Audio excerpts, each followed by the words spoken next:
Olá pessoal, bem-vindos a mais um episódio do nosso IDOR Podcast. Eu sou o Hermes Garcia, felizmente host desse podcast. Eu estou aqui com a Lívia e um convidado muito especial, né, Lívia? Oi, Hermes, tudo bem? Olha, eu não queria falar nada não, mas o nosso podcast está ficando importante, hein? Hoje a gente tem uma visita ilustre, é o Dr. Paulo Hoff, é um dos maiores nomes da oncologia no Brasil e no mundo. Dr. Paulo Hoff, ele é presidente da Oncologia DOR, professor da Universidade de São Paulo e membro da Academia Nacional de Medicina. Boa tarde, doutor. Obrigada por ter aceitado o convite. É um prazer estar aqui com vocês hoje. Tudo bem, doutor? Antes da gente seguir o roteiro aqui das nossas perguntas, eu vou direto ao ponto numa pergunta capciosa, assim. Se tem alguma dica que a gente pode dar para os nossos graduandos de medicina para ele ter uma trajetória de impacto? Tem alguma dica que dá para dar, doutor? Olha, tem muitas, né? Mas eu acho que até o nosso futuro colega que está procurando se especializar, etc., deve continuar fazendo exatamente isso. Ele achou esse podcast, ele está procurando se informar. Muito importante abrir a cabeça, receber informações distintas, achar que área da medicina você realmente gosta, ou de qualquer que seja a profissão dentro da área das profissões, da área da saúde. É importante você achar o seu nicho e fazer o que você gosta, né? Tem aquele ditado antigo que o homem que faz o que gosta no trabalho, ele não trabalha nenhum dia da sua vida, né? Ele se diverte a vida inteira. E aquele que está trabalhando de uma maneira alegre, feliz, certamente vai produzir mais, vai ter mais sucesso, né? Faz todo sentido. Isso é verdade. E agora, então, para começar, né, a nossa conversa, a gente queria saber onde o senhor nasceu, onde o senhor estudou, como é que foi o começo da sua história? Olha, eu brinco que, assim, o meu pai, ele tinha essa característica de viajar e mudar bastante, né? Eu sou de uma família de gaúchos, meu pai é de uma cidade pequena no Rio Grande do Sul, chamada Santa Bárbara do Sul, e minha mãe é de Passo Fundo. Eles casaram, foram morar no norte do Paraná, numa cidade chamada Paranavaí, onde eu nasci. Mas quando eu tinha 5 anos, eles voltaram para o Rio Grande do Sul e eu me criei aí em Passo Fundo. Estudei nessa cidade, Colégio Marista. E aí, quando eu estava no final na época a gente chamava de segundo grau, agora ensino médio, meu pai mudou para Brasília. Então, fomos para Brasília, onde eu completei o ensino médio. E aí fiz vestibular e entrei em medicina na UNB, que é a Universidade de Brasília, lá em Brasília. E o senhor sempre quis fazer medicina? Porque, assim, geralmente, né, é algo pessoal que acende essa chama, essa vontade de fazer medicina. Como que aconteceu com o senhor? Então, tem algumas pessoas que nascem para ser médico, né? Eu não diria que foi assim comigo. Meu pai, quando nós morávamos no Paraná ainda, ele tinha um laboratório de análises clínicas. E eu gostava muito de ir no laboratório, olhar em microscópio, ficar vendo as estufas com as culturas de bactéria, etc. Então, eu tinha um apreço pela área, mas eu não tinha certeza se era o que eu queria fazer. Eu tinha uma fase que eu queria ser engenheiro, tinha uma fase que eu queria ser advogado. Aí chegou na época do vestibular, e eu fiz o vestibular muito cedo, né? Eu fiz o vestibular com 16 anos. E naquele momento deu toda aquela experiência anterior com o laboratório, etc., acendeu uma vontade de fazer medicina, mas eu confesso que eu não tinha certeza que era realmente o que eu queria. Aliás, fazer vestibular com 16 anos é muito cedo, talvez devesse ter segurado um pouco, né? Mas eu fiz na época, e olha, eu fiz 5 vestibulares. 2 para medicina, 2 para direito e 1 para administração. Eu passei nos 5 e tinha que escolher o que fazer, né? Aí alguém me disse assim, entra para medicina, porque se você não gostar, é fácil transferir de medicina para os outros, mas dos outros você não chega na medicina, isso né? É em termos de disputa dentro da faculdade. Eu entrei na medicina e me achei, eu gostei de ficar dentro desta área, né? E aí o senhor faz medicina, então, em Brasília, e depois queria também já pular um pouquinho para a residência, né? Onde que o senhor faz residência e o que o senhor decide aí durante a residência? Tem uma história, eu acho que é muito relevante para isso. Eu fiz medicina em Brasília numa época muito peculiar do Brasil. Nós estávamos saindo do regime militar, eu entrei em 85, né?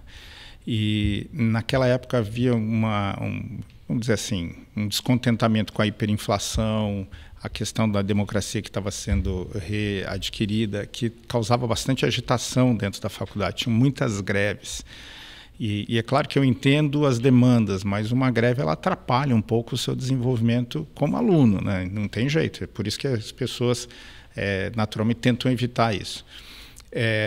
Aliado a isso, havia uma situação em que a Universidade de Brasília passava por um momento de transformação, não tinha um hospital-escola, estava adquirindo o hospital-escola, aí é uma outra história, porque eu participei ativamente dos protestos e das campanhas para nós conseguirmos um hospital-escola, mas com tudo isso eu senti que a minha educação poderia melhorar um pouco. E eu fui falar com o meu orientador, na época, a Universidade de Brasília era muito organizada, e o meu orientador, ele era um professor de neuroanatomia, Antônio Zappalá, que tinha lecionado na Califórnia, tinha uma visão de mundo muito grande, e eu falei para ele, olha, eu sou muito novo, né? Eu entrei com 16 anos, quando fui conversar com ele, devia estar com uns 19, mais ou menos, e eu manifestei que, por causa do hospital, por causa das greves, etc., que eu estava pensando em talvez trancar a faculdade, fazer um vestibular na USP ou numa universidade que tivesse a estrutura mais estabelecida. Embora, certamente, a fundação educacional da UNB era muito forte. E ele ponderou isso, olha, a sua educação aqui é muito boa, o problema realmente está nessa transformação do hospital, esse momento de transformação que traz algumas dificuldades. Mas por que você não termina a faculdade na Universidade de Brasília e o último ano, agora são 2 anos, mas na época o último ano, o 6º ano, era um estágio nos hospitais. Falou, o 6º ano que é o problema, porque aqui está se estabelecendo, etc. Mas muitos alunos pedem permissão e vão realizar o internato em São Paulo, no Rio de Janeiro, em outros locais. E ele comentou, olha, eu conheço um programa nos Estados Unidos, em Miami, que aceita alunos latino-americanos por esse período do internato. Se você tem que aplicar, se aceita, etc. Chama-se, na época chamava-se Programa Latino-Americano de Treinamento de Médicos, né? Hoje é o William Harrington, que era o fundador. Eu apliquei, fiz todo o processo, fui aceito, ganhei uma bolsa para a Universidade de Miami e eu fiz o meu internato em Miami. E aí uma coisa leva a outra. Acho que eu fui bem no meu internato. Acabei sendo convidado para fazer a residência de clínica médica, que lá se chama medicina interna, né, internal medicine, na Universidade de Miami. Enquanto eu fazia o treinamento clínico, apliquei para fazer a especialização, que nos Estados Unidos se chama fellowship, né? Aqui nós chamamos de residência também, em oncologia. E aí eu fui aceito no MD Anderson, em Houston, que é parte da Universidade do Texas, e ali fiz meu treinamento de hematologia e oncologia. Cedo, né, doutor? Quando o senhor foi, você tem 22 anos, 21? Eu era bem novo. Quando eu terminei o meu treinamento no MD Anderson, eu virei um dos professores mais jovens. Eu não tinha 30 anos ainda e já tinha virado professor assistente do MD Anderson. Porque quando eu terminei meu treinamento, era para voltar para o Brasil. Mas o meu chefe, na época, o Richard Pazdur, ele me chamou e falou assim, olha, eu gostaria que você ficasse pelo menos um tempo. Você quer voltar para o Brasil?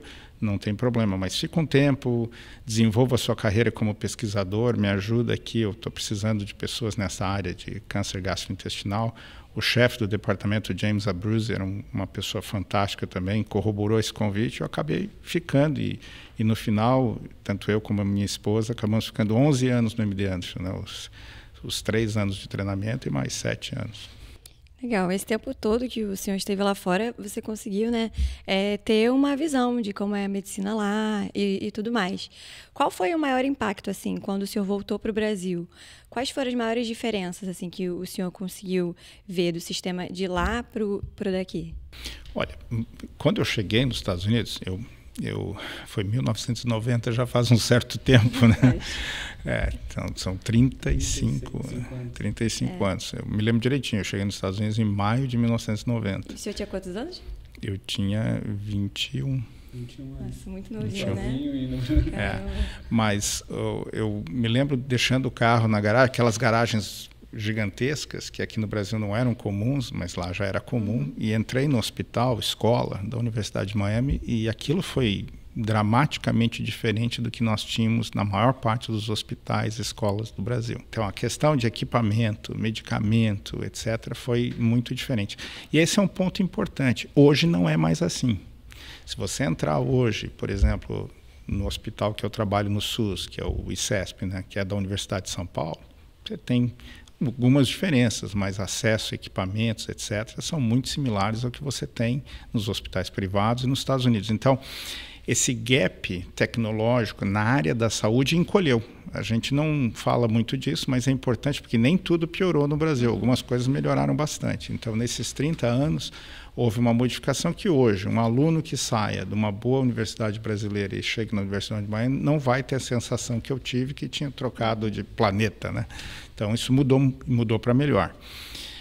Outro ponto importante, e que também mudou no Brasil, mas na época nós tínhamos muito pouco foco em pesquisa. Então, aqui falando do IDOR, então isso é relevante, né?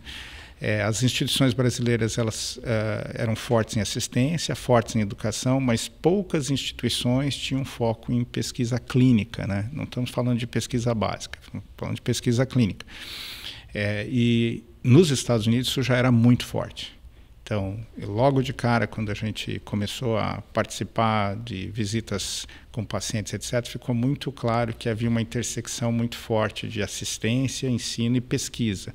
Hoje, isso está acontecendo no Brasil, e aí vamos fazer um elogio para nós mesmos aqui do IDOR, né? A rede IDOR tem o que eu chamo de a sua arma secreta, que é o IDOR, que é uma instituição que permite que, apesar de ser uma rede privada, que a rede IDOR tenha um pé muito forte em pesquisa e ensino, e isso para mim é fundamental, porque melhora a assistência, melhora a formação dos colegas, é bom para todo mundo. Hoje já é uma realidade quando o senhor fala dessa aproximação tecnológica e agora da pesquisa. Nas nossas faculdades, na formação médica, já é uma realidade inserir esse médico na pesquisa, doutor?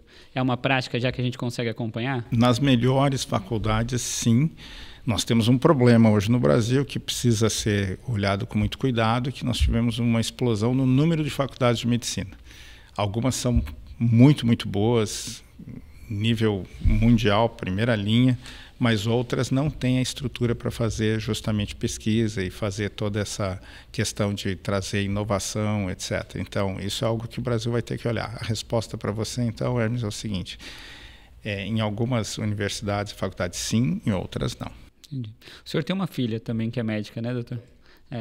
Se a gente pensar nos conselhos que o senhor dá para ela aproveitar ao máximo essa parte acadêmica, que conselho que a gente pode dar para esse graduando também, que o senhor costuma também passar para sua filha? Eu acho que tem uma coisa bacana com a minha filha que posso mencionar, né? A minha filha ela fez faculdade nos Estados Unidos e depois voltou, fez vestibular e fez faculdade na USP daí, de medicina. Ela fez o college nos Estados Unidos, não quis ficar, voltou, ela achou que a faculdade aqui daria mesmo nível de formação, queria ficar perto da família.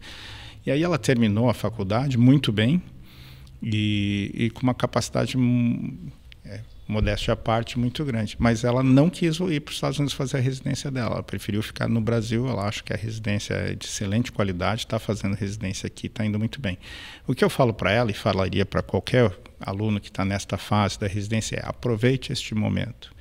É o momento em que você aprende o que é a medicina mesmo, porque a faculdade nos dá a base, e claro que tem o internato, mas a residência é onde você sente como vai ser a sua vida dali para frente mesmo. E o médico tem uma característica importante, é que ele precisa de informação e ele precisa ter conhecimento atualizado. Em 1950, quando o médico se formava, eles podiam esperar que aquele corpo de conhecimento que ele conquistou na faculdade duraria e levaria 50 anos para aquilo ser substituído ou dobrar o conhecimento. Hoje, o conhecimento médico dobra em menos de 6 meses. Então, é impressionante. Claro que nós estamos falando de especialidades, etc. A clínica geral um pouco mais devagar, mas de qualquer maneira, em todas as áreas, mesmo em áreas básicas, você tem avanços. Então, o médico tem que aprender a estudar por conta própria. Ele tem que aprender a se atualizar. Então, na residência, a oportunidade de você aprender a parte técnica, mas também aprender de como, depois da residência, você vai se manter atualizado, vai se manter com aquele conhecimento para dar o melhor atendimento para os seus pacientes. E é uma oportunidade muito importante de conhecer as oportunidades de pesquisa dentro da residência. Procure um mentor, se ligue a um assistente, um professor que tenha essa vontade de ter seguidores que trabalhem juntos em diversos projetos. É uma oportunidade bem bacana. A residência pode ser um momento cansativo, mas é um momento muito bacana da formação médica. O senhor falou uma coisa muito interessante, né? Que a faculdade ela é uma base, ela ensina, mas nem tudo, né? Depois a gente aprende na prática e tudo mais. Existe algo que o senhor só aprendeu depois, na prática? Muita coisa. Mas que gostaria de ter aprendido antes? Que você acha que poderia ter feito uma diferença se tivesse aprendido antes? Eu gostaria de ter tido mais exposição à pesquisa e acredito, vendo até pela minha filha, que isso está mais presente nas faculdades agora, mas gostaria de ter visto mais disso.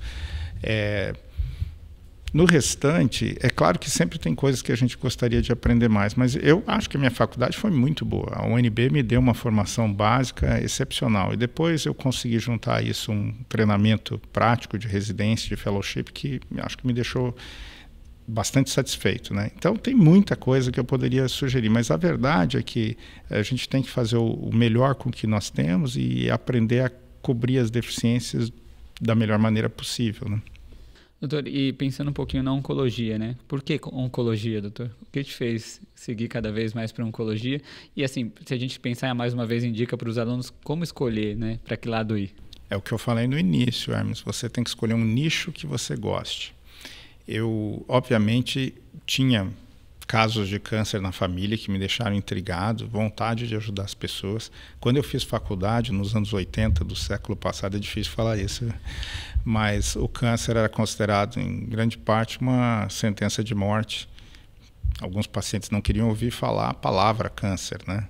Então, havia um desejo de ajudar que isso melhorasse. Na minha formação de residência em clínica médica, no início eu não tinha certeza se eu queria ou não oncologia. Eu tinha tido, meu padrinho faleceu de câncer logo que eu entrei na faculdade, tinha alguns estímulos para cuidar, mas eu ainda não tinha certeza. E aí lá em Miami, os alunos, os residentes de clínica médica passavam pelo serviço de oncologia e eu vi várias coisas. Primeiro, eu vi uma oportunidade, doenças complexas, importantes, com muito a ser descoberto ainda. Um campo para pesquisa muito grande.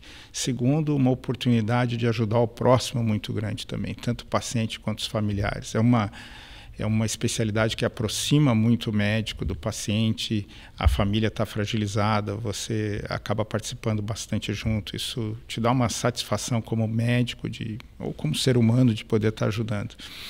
E finalmente, eu acho que você tem, com a oncologia, a oportunidade de continuar fazendo muita clínica médica. Eu gosto de ser clínico, então o oncologista, além de cuidar do câncer, ele acaba virando o médico do paciente, ele trata outras áreas da medicina que são relevantes. Temos que cuidar da pressão alta, do diabetes, etc. Então, eu acho que esses 3 fatores me estimularam bastante. Mas se eu tivesse que escolher um fator mesmo desses 3, é o primeiro. Eu vi uma oportunidade de fazer uma diferença, de participar, de investigar, de ser cientista, que é algo que eu sempre gostei. E hoje, assim, o senhor como oncologista já, pensando no paciente agora, a gente teve recentemente uma celebridade que veio a falecer.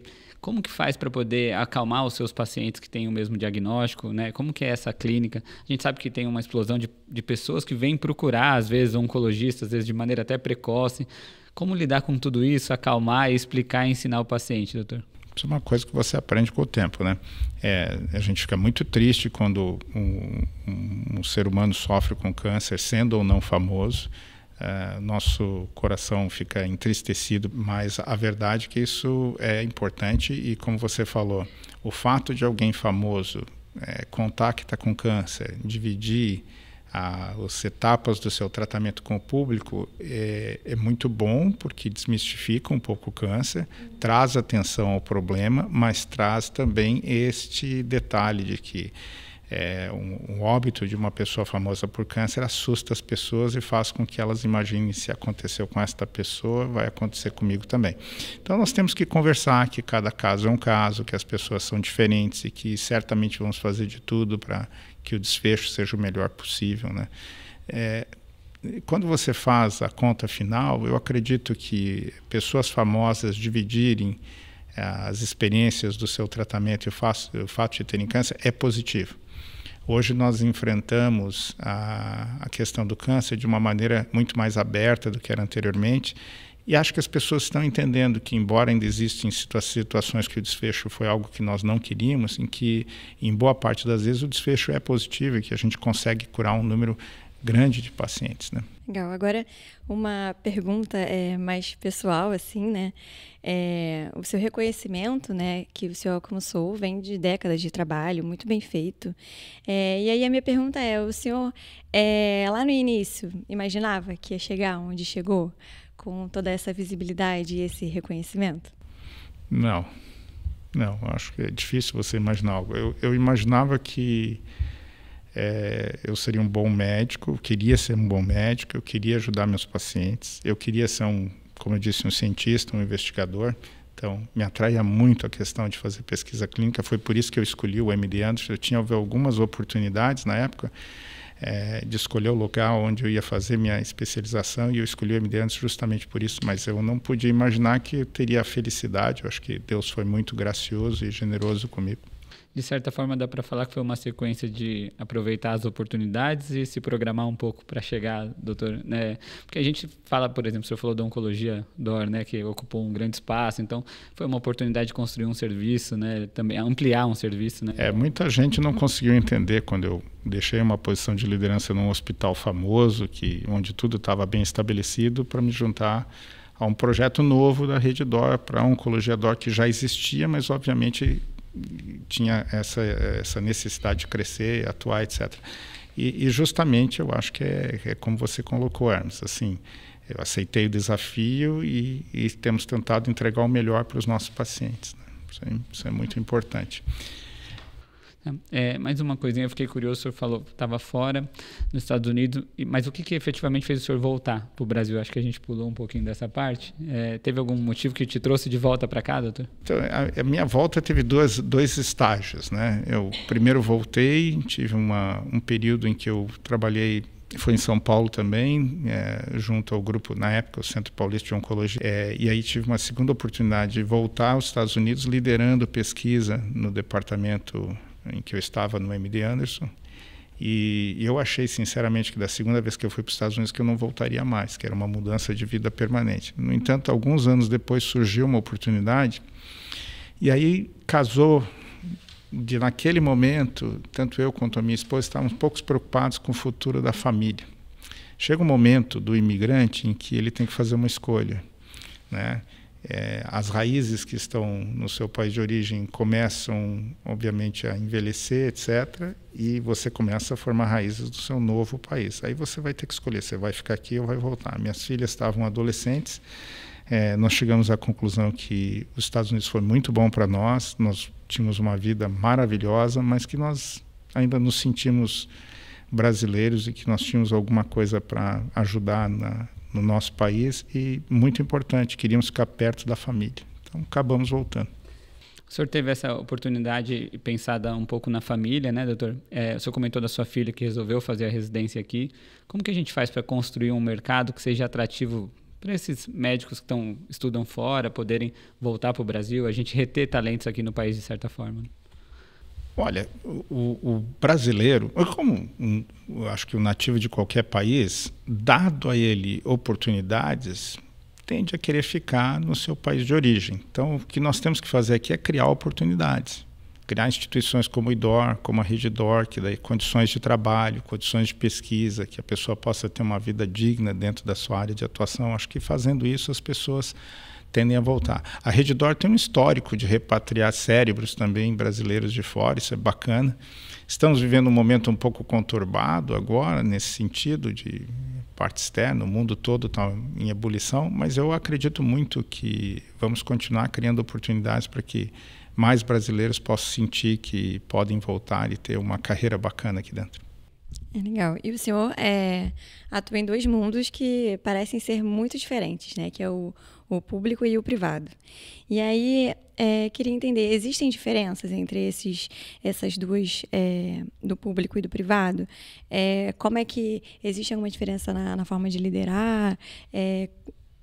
Se pudesse falar um pouquinho melhor sobre isso. É diferente. Quando você está, por exemplo, falando de questão de liderança, Numa instituição como a universidade, por exemplo, é bastante piramidal, tem uma estrutura administrativa muito diferente do que você tem numa empresa de capital aberto, com um número grande de colegas, um corpo clínico muito, muito amplo. Mas talvez a sua pergunta seja mais focada no atendimento dos pacientes e no que a gente pode prover aos pacientes com câncer, seja no sistema público ou privado, entendendo que o sistema público no Brasil cuida de 70% a 80% dos pacientes com câncer, né? E aí eu vou contar uma historinha para vocês, né? Em 2008, nós abrimos o Instituto do Câncer do Estado de São Paulo, em São Paulo, e eu me lembro que um dos nossos objetivos era encurtar a diferença que havia entre o tratamento em instituições privadas instituições públicas na cidade, no estado de São Paulo, consequentemente, por ser um estado muito poderoso em termos econômicos de população, que tivesse impacto nacional. E eu acho que a gente conseguiu reduzir a diferença, dar um atendimento muito bacana para os pacientes com câncer no sistema público. Agora, infelizmente, eu tenho que admitir que recentemente, nos últimos anos, essa diferença que vinha diminuindo aumentou um pouco, particularmente em relação a novas terapias e novas tecnologias que são naturalmente caras. Então, o tempo de incorporação de novas tecnologias no SUS aumentou em relação ao que você tem no sistema privado. É uma discussão complexa, porque os custos são elevados, o recurso é sempre limitado, mas hoje isso representa uma certa diferença no tratamento dos pacientes. Outro ponto importante é que nós precisamos trabalhar no Brasil, na área pública, para melhorar o acesso, para que o diagnóstico seja mais rápido e aqueles tratamentos que são até relativamente baratos, cirurgia, etc., que estejam disponíveis num estágio inicial, porque com todos os avanços que nós tivemos, continua sendo mais fácil curar um câncer no estágio inicial do que um câncer avançado. Então, o tempo é relevante. Você falou de novas tecnologias, e eu sou uma pessoa bem leiga. Eu queria entender quais são essas novas tecnologias que estão vindo aí para auxiliar no tratamento oncológico. São tantas, é difícil até de você listar todas, mas vamos mencionar algumas que são muito relevantes em termos de tratamento. Se você pensa em cirurgia e radioterapia, você tem novas tecnologias também, mas elas tendem a ser irrelevantes nesse momento para diminuir toxicidade, melhorar o tempo de recuperação, não necessariamente melhorar as taxas de cura. Já na parte da oncologia clínica, você tem algumas coisas novas que estão impactando, inclusive, probabilidade de cura. Então, você tem tecnologias de manipulação de células, como CAR T-cell, por exemplo, que é algo relativamente novo, ainda de indicação muito limitada, mas é um mecanismo muito diferente de você pegar uma célula de defesa do paciente, transformá-la num soldado, um mercenário a seu serviço para caçar células cancerosas. Você tem a imunoterapia, que em alguns casos mudou completamente a perspectiva de cura e de tratamento de pacientes. Por exemplo, pacientes com melanoma ou pacientes que tenham tumores que tenham instabilidade microsatélite. Eu sei que eu estou falando grego, mas é só para indicar que não é para todo mundo, mas certos grupos de pacientes tiveram muito benefício da imunoterapia. E agora tem uma nova tecnologia que está chegando, que é o seguinte: neste século, e começou mais ou menos em 2001, nós tivemos a entrada da terapia alvo molecular, por inibidores, pequenas moléculas que você dá e inibem funções das células cancerosas específicas, ou anticorpos monoclonais, em que você fabrica um anticorpo e dá para o paciente um anticorpo pronto. E isso foi bem relevante, ainda é muito relevante, mas agora nós estamos vendo a combinação de anticorpos com quimioterápicos. E a conjugação dos dois é ainda mais eficiente. Então, nós estamos vendo para diversos tipos de câncer novas tecnologias que são eficientes, mas vêm com um custo muito elevado.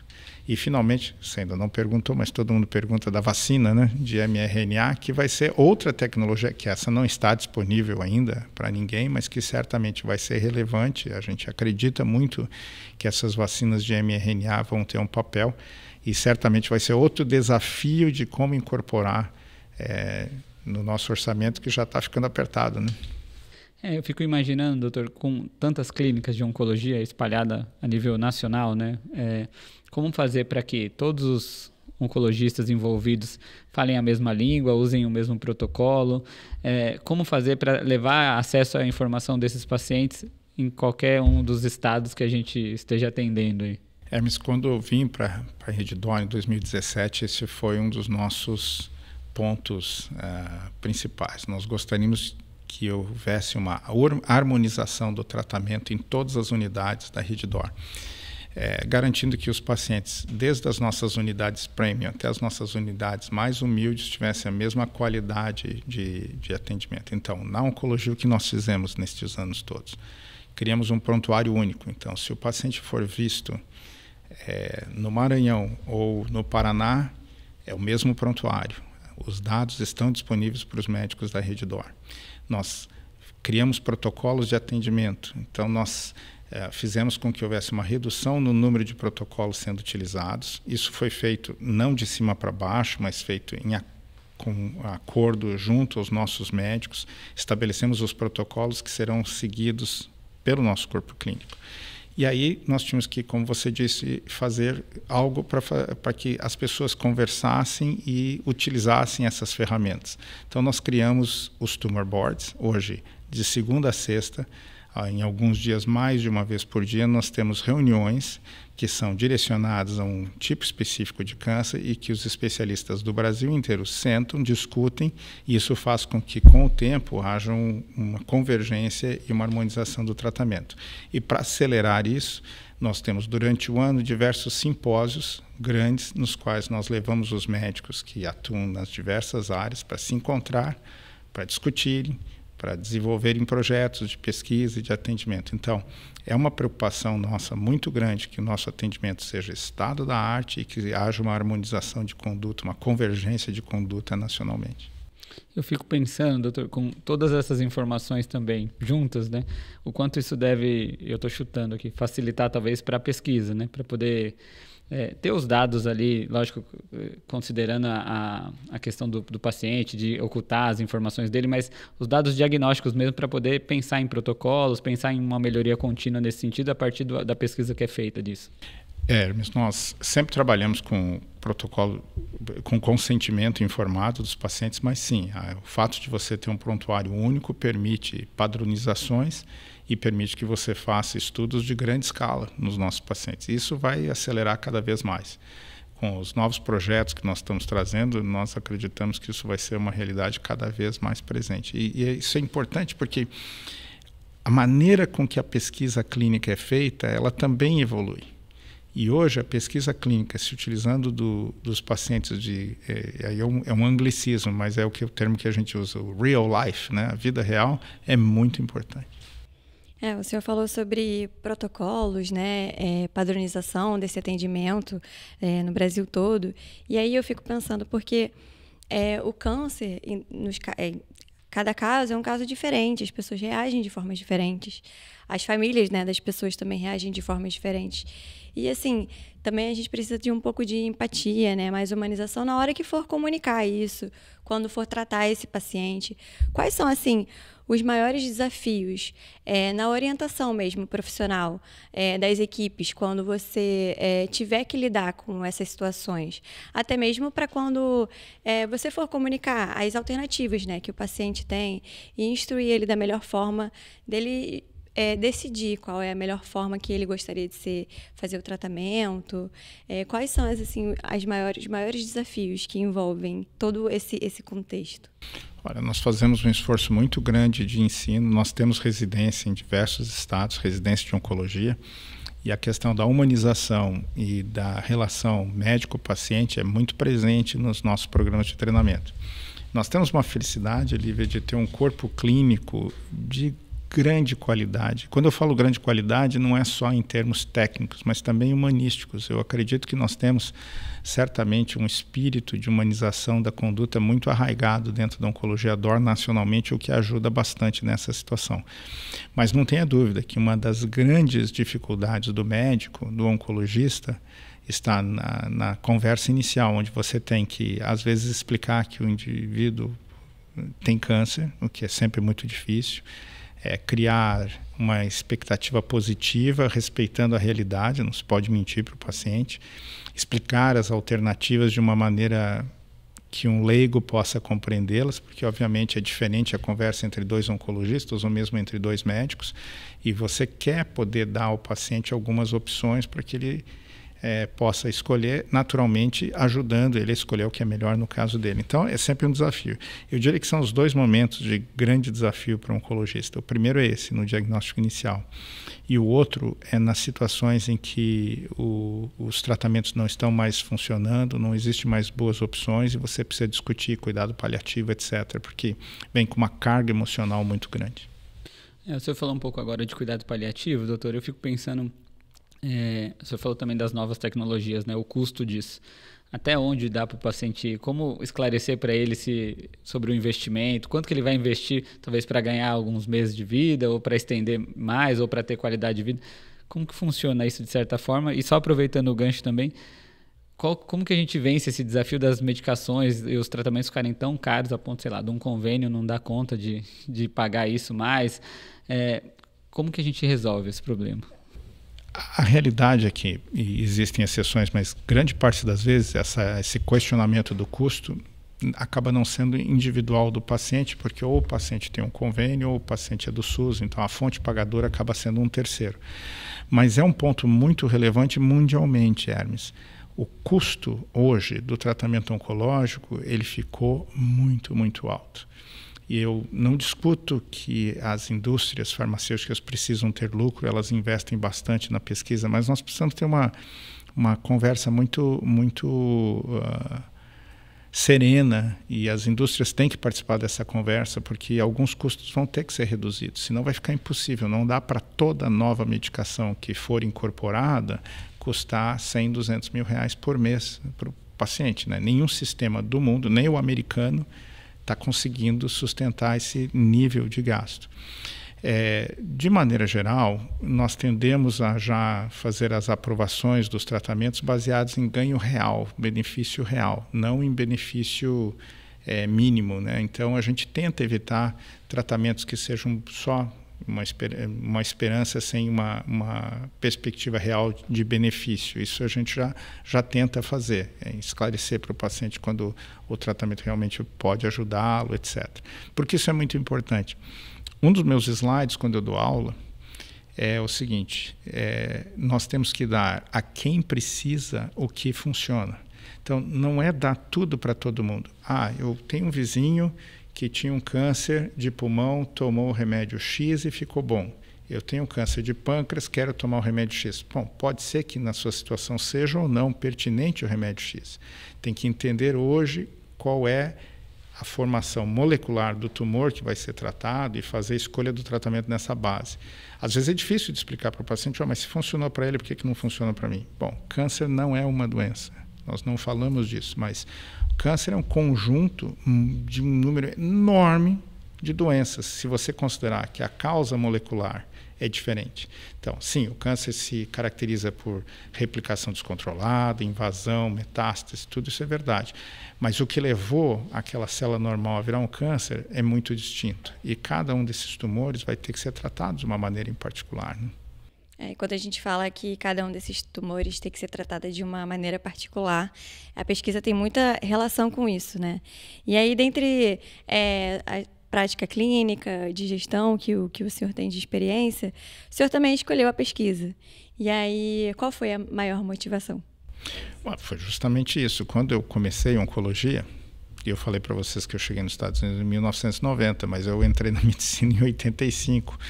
Eu ficava até angustiado, às vezes, de ter um paciente na enfermaria, sendo acompanhado, mas sem um tratamento disponível. Hoje isso é raro acontecer, mesmo quando nós não temos um tratamento curativo, geralmente temos algum tipo de tratamento que pode atrasar ou melhorar a vida do paciente, o tempo de vida, etc. Então, um estímulo naquela época foi justamente isso, participar deste desenvolvimento de novas medicações. Isso eu tenho muito orgulho. Eu participei dos projetos de pesquisa que levaram à aprovação de vários medicamentos, vários que estão sendo utilizados hoje. Então, isso é muito gratificante, saber que hoje pacientes estão sendo beneficiados. E é claro que não fui eu que inventei o remédio, eu participei do desenvolvimento só, mas de qualquer forma eu botei meu tijolinho nessa parede, né? A gente falou um pouco também de reter, né, os alunos de medicina, ou trazer. Para a pesquisa funciona mais ou menos igual, doutor? Está atrativo hoje o mercado brasileiro para os pesquisadores atuarem aqui no país? Ou existe possibilidades futuras? Como que a gente está andando com isso? Olha, a gente sempre acha que pode melhorar. Esses tempos eu fui dar uma aula na Argentina, e o colega argentino estava dando uma aula e em determinado momento ele falou assim, olha, porque aqui é muito difícil de fazer pesquisa, eu queria ser brasileiro, porque lá tem a FAPESP, tem a FAPERJ, tem CNPq, você tem mecanismos de financiamento à pesquisa. Então, olhando desta maneira, nós estamos seguramente à frente de países vizinhos que já estiveram à nossa frente no passado, né? A Argentina já foi a potência científica, a Argentina tem prêmios Nobel, nós ainda não temos, né? Mas a verdade é que, de novo, por causa dessas características econômicas recentes, os orçamentos das entidades fomentadoras de pesquisa têm caído. Então, hoje, há um sinal amarelo na pesquisa brasileira, porque o investigador jovem, ele quer poder fazer pesquisa, ele quer poder fazer o seu trabalho. Não estamos nem falando de remuneração, que seria outro problema a ser discutido. Mas se você tira o orçamento dos laboratórios, se ele não tem condição de fazer pesquisa e ele já está preparado, ele vai buscar um lugar. E aí você tem a fuga de cérebros. Então, hoje nós estamos passando por um momento em que me preocupa um pouco. Se nós não tivermos uma atenção a manter o financiamento da pesquisa brasileira, nós podemos começar a ter problemas de retenção de cérebro. E falando especificamente da pesquisa relacionada à oncologia e aos tratamentos oncológicos, hoje em dia, como está a realidade no Brasil? Assim, a gente tem feito estudos que já podem ter aí uma visão de serem traduzidos de forma prática. Como que está o cenário hoje em dia? O Brasil hoje é um participe importante da pesquisa clínica mundial, ainda com um percentual pequeno e menor do que deveria ser pelo tamanho do seu corpo clínico e do seu número de pacientes. Mas estamos começando a fazer parte, sim, de muitos estudos relevantes que têm mudado as condutas futuras. Então, vejo com muito otimismo esta parte. Se nós conseguirmos nos manter no caminho que nós estamos, eu acho que nós vamos ser mais relevantes ainda no futuro. E aí o IDOR está participando disso de uma maneira ativa. Por exemplo, era muito raro você ter estudos de fase 1 no Brasil. Entendendo para o nosso ouvinte que a pesquisa clínica, ela pega um produto que foi testado em laboratório, foi testado em cobaias, e aí começa a testar em seres humanos. O primeiro momento do teste é a fase 1, que é a fórmula 1 da pesquisa, porque é o mais difícil de se fazer. Depois você tem fase 2, fase 3, assim por diante. O Brasil tinha muitos estudos de fase 2 e 3, praticamente não tinha de fase 1, agora estamos tendo. E recentemente a Redditor, o IDOR, a Oncologia DOR fizeram uma joint venture com a maior empresa de fase 1 do mundo, que é a Next, e acho que nós vamos trazer uma contribuição importante para aumentar ainda mais a presença do Brasil, agora em estudos bem precoces, né? Tendo acesso a novas medicações muito cedo. Acho que aproveitando essa deixa, doutor, eu fico pensando do ponto de vista do paciente, né? Como que ele é educado, ou a gente mostra essa oportunidade dele para participar de um projeto de pesquisa, né? Como que a gente orienta ele? Porque ainda existe um certo mito popular, né? De falar, a pesquisa eu vou ser uma cobaia ou algo assim, quem é muito leigo em relação ao assunto. Isso é comum conversar no consultório, falar das oportunidades, porque quando você está num estágio final, talvez ele recorra à pesquisa. Mas no começo, eu fico pensando como que a gente conta para o paciente que assim, existe uma possibilidade que é boa também, que já foi estudada antes. Isso é conversado, geralmente, doutor? É conversado. Eu acho que você foi generoso, Hermes. Você não é poucas pessoas que consideram que participar de pesquisa é ser cobaia, o que absolutamente não é verdade, até porque a cobaia não tem escolha, né? E você, quando participa de uma pesquisa, se lhe é explicado o que vai acontecer, você consente, etc. Eu costumo dizer que o bom investigador, ele participa de estudos em que ele acredite. Claro que você não sabe o desfecho antes do estudo, você não sabe se aquela medicação será realmente melhor, mas se você achar que ela não é melhor, nem faça o estudo. Você tem que entrar quando você tem o que a gente chama de equipós. Você acha que aquilo pelo menos é tão bom quanto o atual e talvez melhor. Se você realmente acredita, fica fácil de fazer a conversa e explicar para o paciente. Alguns pacientes vão optar por participar, outros não. Isso é do jogo, né? Nos Estados Unidos, instituições como o MD Anderson têm como objetivo ter de 5 a 10% dos pacientes que são tratados na instituição em pesquisa clínica. Então, nem lá é todo mundo, é uma minoria. E aí nós vamos fazer a mesma coisa aqui, né?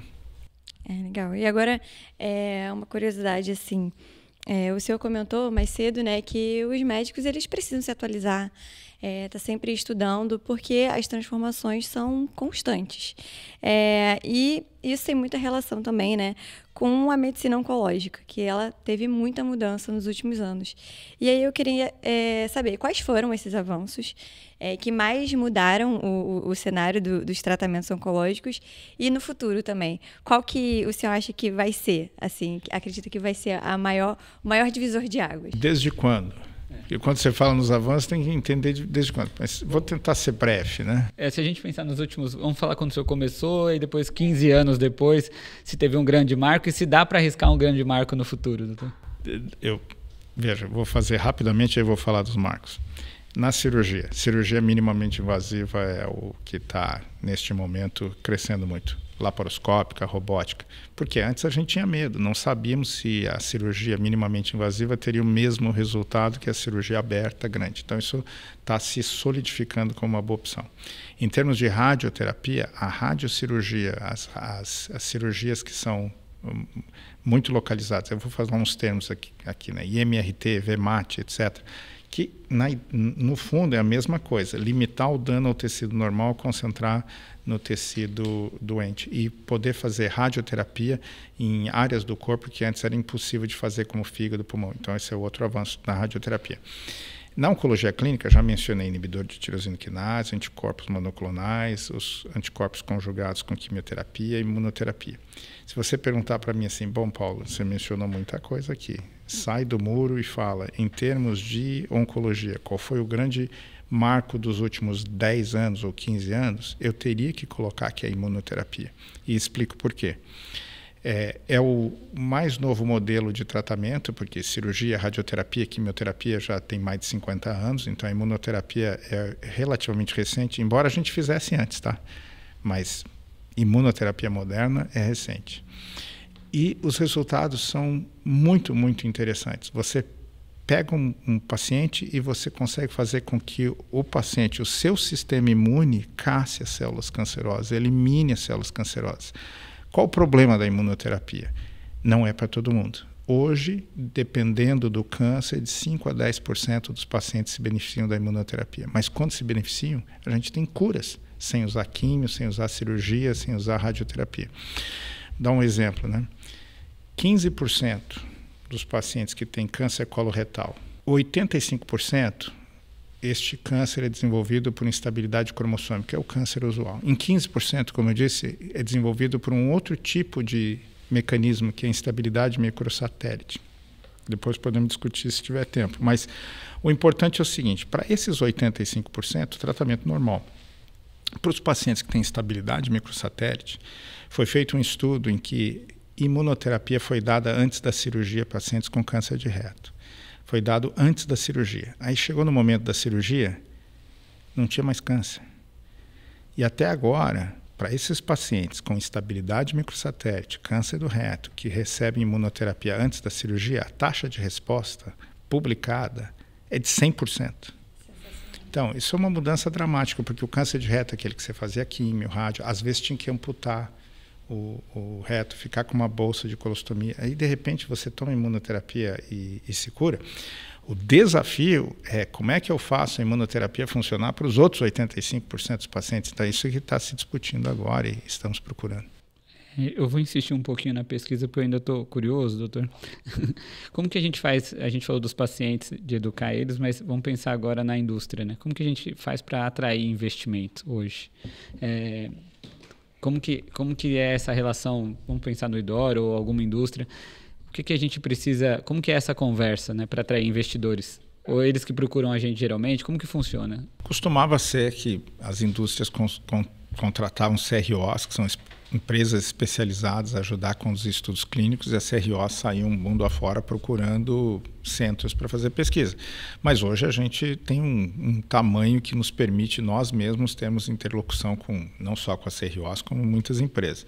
Nós apresentamos o que a gente tem, Hermes. A gente apresenta a nossa infraestrutura, o nosso corpo clínico, que é primoroso, nosso corpo de enfermagem, de fono, nossos laboratórios, que são muito bons. Mostramos o nosso laboratório de anatomia patológica e isso atrai, é natural. Nós temos um potencial muito grande para participar de pesquisa. Em termos de Brasil, recentemente nós tivemos a aprovação do PL, um projeto de lei que regulamenta a pesquisa, e foi visto com muito bons olhos essa regulamentação. Então, acho que nós estamos no caminho certo de fazer com que o Brasil saia da sua posição atual e atinja uma posição de mais destaque ainda, compatível com o seu tamanho, com a sua população. É legal. Agora a gente está começando a caminhar para o final dessa entrevista de hoje. E aí a gente vai começar a fazer algumas perguntas mais pessoais para o senhor, tá bom? A gente sempre pede, para quando alguma pessoa vem aqui, a gente sempre pede uma sugestão de livro. Ah, tá. E aí, se o senhor puder falar aí uma dica. Pode ser mais de um? Medicina, oncologia. Pode ser Claro. mais de um, é claro. Pode ser mais de um. Eu tenho alguns livros que me marcaram, né? Se você me perguntar assim, qual é o livro que eu considero... E tem mais de um, mas eu gostei muito da Revolta de Atlas, da Ayn Rand. Esse é um livro que não é de medicina, mas é um livro que eu acho que é muito interessante de se ler. Nacional, eu gosto do Jorge Amado, etc. Mas o meu livro favorito brasileiro é O Tempo e o Vento, do Érico Veríssimo. E em termos de medicina, o meu livro favorito é O Imperador de Todos os Males, do Siddhartha Mukherjee, que é um livro que conta a história do câncer como se fosse uma biografia do câncer. Você não precisa ser médico para ler O Imperador de Todos os Males, e se você quiser entender câncer e quiser entender como foi o desenvolvimento da pesquisa, etc., nos últimos 60 anos, O Imperador de Todos os Males vai te ajudar. E tem um ponto que é muito interessante. Quando eu estava no MD Anderson como residente, como fellow, no último ano eu fui escolhido como chefe fellow. Muito trabalho, nenhuma remuneração a mais. Mas um dos trabalhos do chefe fellow era, domingo à noite, eu tinha que ir ao aeroporto em Houston e pegar o convidado da reunião dos fellows de segunda-feira de manhã.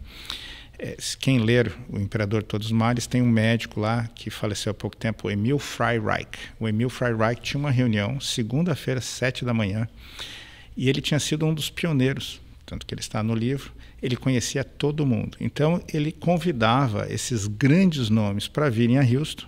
O convidado vinha domingo, eu pegava no aeroporto, levava para jantar, deixava no hotel. 6 da manhã eu pegava ali no hotel, levava para o MD Anderson para ter reunião com os residentes todos e depois o levava para o aeroporto. Então, para mim foi maravilhoso. Eu conheci todos os que estavam vivos, tive a oportunidade de jantar com eles. E é interessante você ver que naquela época, né, já tinha alguns deles que já eram septagenários, já tinham mais de 70 anos, etc., mas ainda com vigor, com vontade de aprender, discutiam como se você estivesse conversando com colegas, mente aberta, colocando ideias.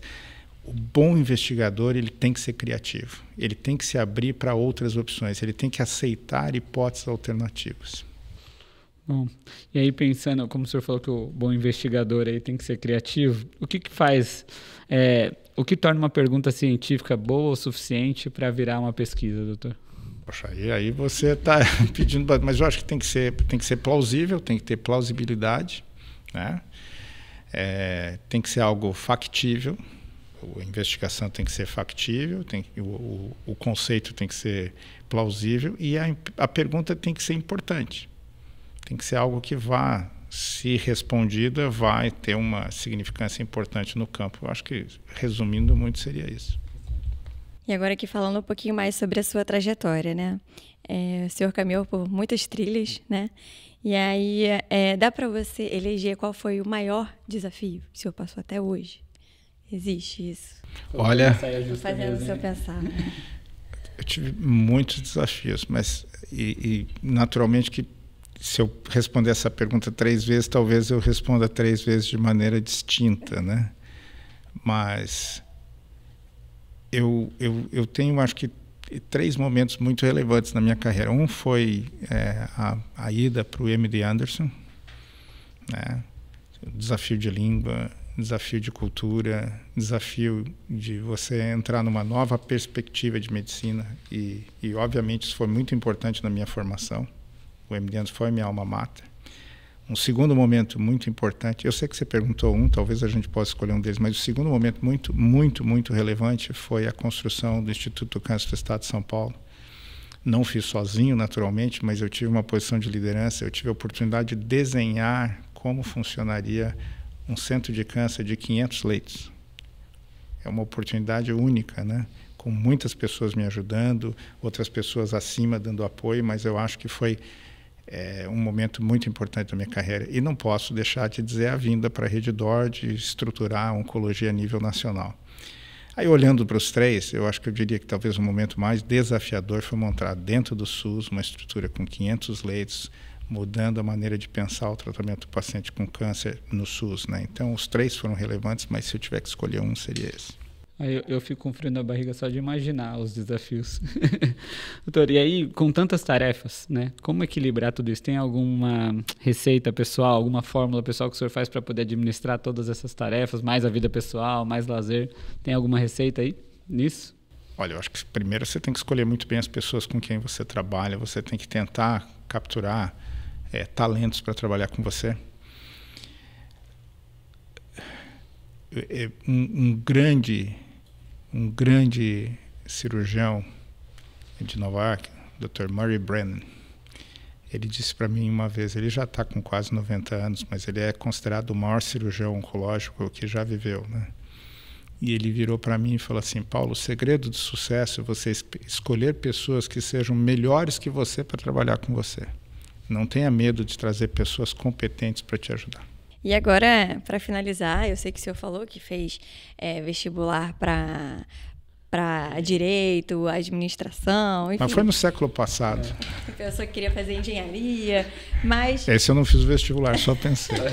Se o senhor não tivesse sido médico, o que o senhor teria sido? Provavelmente advogado. Mas é interessante a sua pergunta. Eu gosto muito de história, eu adoro geografia.